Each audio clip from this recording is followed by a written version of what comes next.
In the misty mountains of ancient times there lived a shaman named White Bear. From the moment he could walk, the elders spoke of a mystical creature, the Spirit Bear, a being of pure white that held the wisdom of generations within its ethereal form. This wasn't just any tale, it was White Bear's destiny.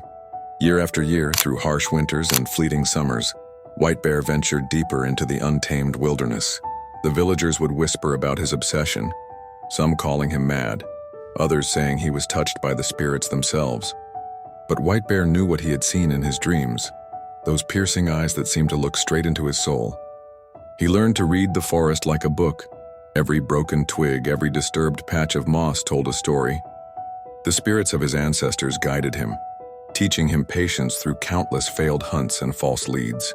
Through blizzards that could freeze a man's breath and summers so hot the rocks would crack, White Bear persisted.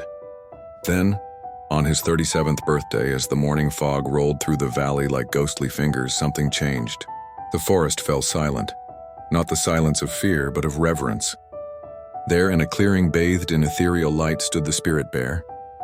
Its fur was whiter than the purest snow, its presence more commanding than the tallest mountain. Their eyes met, and in that moment, White Bear understood. This wasn't a hunt, it had never been a hunt. It was a journey, a test of worthiness. The Spirit Bear approached him, not as prey, but as an equal. In an act of profound significance, the magnificent creature offered its hide to White Bear, not through violence, but through a sacred transformation.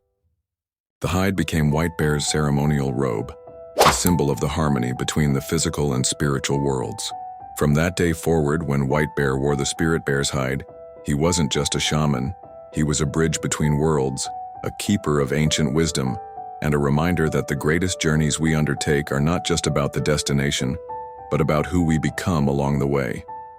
They say that on quiet nights when the moon is full and the wind whispers through the trees, you can still hear White Bear's spirit, teaching future generations that some quests take a lifetime, but they transform us into who we were always meant to be.